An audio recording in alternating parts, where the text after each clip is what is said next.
Are you ready for the adventure? No, you're not ready?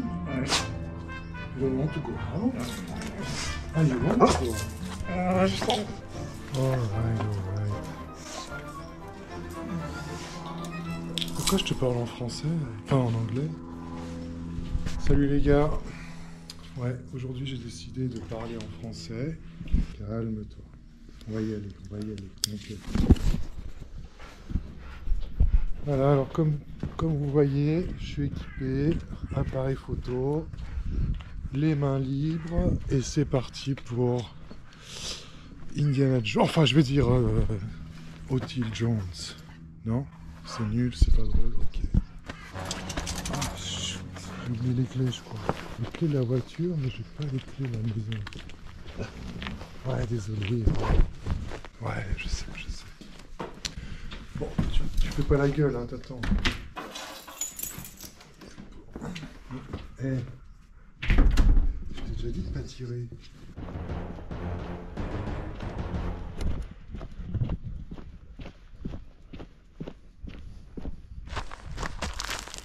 Donc en France, faut savoir que il y a des zones où il y a plus ou moins de tiques. Et malheureusement, nous sommes dans une zone pleine de tiques. Quand je dis pleine, à peine il sort dehors, il y a des chances qu'il y en ait une ou deux qui soient sur lui. Alors quand je fais les photos, il se faufile dans les fourrages et trucs, et puis il attrape des tiques. Aujourd'hui, nous allons faire notre chemin quotidien. Est-ce que vous avez déjà entendu parler du Brenizer? C'est ça le nom? Bref, c'est un gars qui a eu l'idée géniale de tout simplement sur Photoshop de mettre ensemble plusieurs photos pour en faire une grande. Et ceci en faisant des photos à des gens, enfin pour des portraits, pas forcément du paysage, parce que bon après le paysage c'est plus facile à coller ensemble. Et du coup il avait fait des portraits où il avait mis ensemble plusieurs photos pour faire en utilisant un seul objectif fixe, généralement le 50 pour pas trop déformer. Le Brenizer c'est très simple, c'est en fait tu fais plusieurs photos, tchac, imagine ça c'est moi, et la main c'est tout ce qu'il y a dans mon appareil photo. Je fais tac une photo, 2, 3, 4, 5, 6, 7, 8, 9, 10, enfin bref, autour, admettons. Tu couvres bien toutes les zones. Et ça donne une photo, mais avec plein de pixels. Donc, du coup, parce qu'on les assemble ensemble. Du coup, ça donne un truc assez sympa. Le problème, c'est que quelquefois, ça donne pas les résultats que tu veux, quoi, tu vois. Parce que soit t'as... Par exemple, la première erreur que j'avais faite, c'était de me mettre en autofocus. Du coup, j'avais focalisé partout, à des focales différentes. À la fin, tu as une partie floue, une partie nette, tu sais même plus... Enfin, c'est n'importe quoi. Bon, en fait, j'ai juste parlé et j'ai pas fait de photos. Bon, allez, hop, on retourne en arrière parce que je vais aller chercher les filles à l'école. Alors là, tiens. Regardez-moi ça. Regardez-moi ça. C'est magnifique. Qu'est-ce que je vois? Qu'est-ce que je vois à votre avis? Et là, je vois ma moustache qui pousse. Bon, bref. Ce que je vois, c'est un chemin avec quelque chose. Ruelle de la surprise. C'est une vraie surprise. Vas-y, Pleu-Pleu. Tiens, et si on mettait Pleu-Pleu dans la photo, hein? Life imitating art. Vous voyez? Ces deux oreilles et les falaises qui copient ces oreilles. Je trouve ça excellent. Donc je vais recommencer la photo pour pas foirer, enfin parce que là j'ai focalisé sur le chien alors que je veux focaliser sur la falaise. Ok? Vous voyez, ça donne déjà mieux. Hein? J'ai vraiment été surpris par ces deux falaises qui ressemblent aux oreilles de Pleu-Pleu. Après le résultat, c'est là où quelque part, je sais pas. Bon, c'est trop tard, on peut pas. Alors la photo, c'est simple. Tu foires. C'est rare que tu puisses recommencer. Vous savez, j'ai déjà. Je vais vous raconter une anecdote que j'ai jamais racontée à personne. Bon, j'ai 50 ans. Hein, Mon père m'envoie pour la première fois de ma vie faire un boulot. Ok. Attention, il y a des canards là, ça peut être sympa. Non, on s'en fout. Et donc mon père m'envoie, je suis super content, j'ai appris la photo. C'est à l'époque du film. Je veux dire, on parle de l'époque, j'avais un Nikon FM2. Et donc je vais au job, c'était une sorte de fashion show, je sais même plus où c'était, j'étais encore étudiant. Et donc mon père me dit, ouais écoute, va faire ces photos, c'est sympa, c'est un événement, il y aura des stars et tout, ok super. Donc je vais là-bas, et je fais les photos et tout, vachement gaffe. Alors c'est même pas digital, alors tu vois, je fais vachement gaffe, et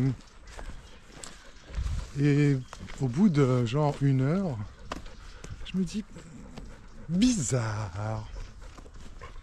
J'ai toujours pas changé de film. Est-ce que j'ai besoin de raconter la suite? La cata. J'avais oublié mon film. J'avais pas mis le film dans l'appareil photo. Donc je continuais à faire des photos. Tchac, tchac, tchac, tchac, tchac. Ah. Ouais. Du coup, à la moitié de l'événement, j'ai aucune photo. Donc voilà, ça c'est ce qui s'est passé. J'étais dégoûté. Aujourd'hui, on est à 6000 ISO, 120 000 ISO. Si tu avais une bobine qui pouvait aller à 800 ISO, t'étais content. Hein. C'est pas du tout ce que c'est aujourd'hui. Hein. Alors je me sens vieux, je me sens vieux.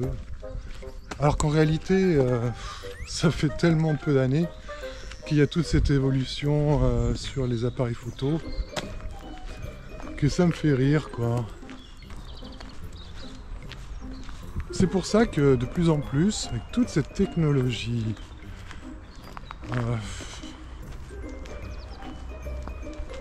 c'est facile à dire puisque je suis sur YouTube, mais avec toutes ces technologies, ça devient quand même beaucoup de choses à faire, à travailler. Alors c'est toute une autre philosophie, bien sûr, le film, le laboratoire, etc., le coût, mais quand même, il faut... Ok, je vais le dire, je vais être honnête. Quand même, je trouve qu'il y a énormément de pollution, de poubelles, de choses digitales qui prennent de la mémoire, qui polluent la planète, tout ça pour faire des photos pourries de selfies et tout ça, ça va dans les iCloud, je ne sais quoi.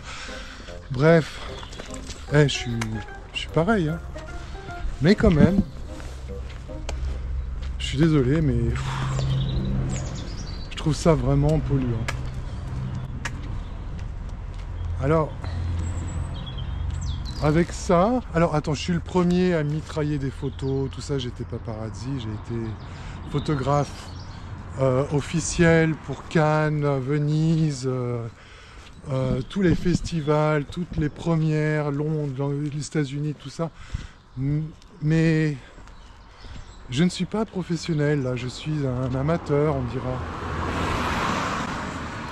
Alors tous les amateurs qui ont des téléphones, qui ont des appareils photo comme ça, qui peuvent photographier tout, eh ben ça en fait des mégabytes. Plutôt on va commencer par parler de terabytes. Parce que c'est des méga giga terabytes multipliés par puissance je sais pas combien pourquoi. Imagine à l'époque ce qu'ils payaient pour une photo. En tout cas, cette pollution digitale, ça me fait réfléchir. Okay.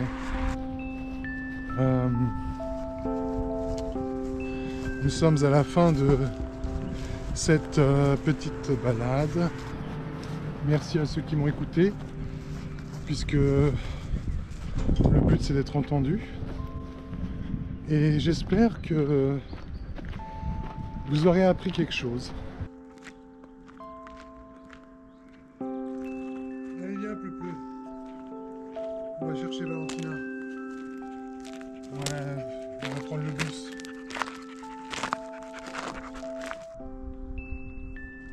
Poupino. Poupino.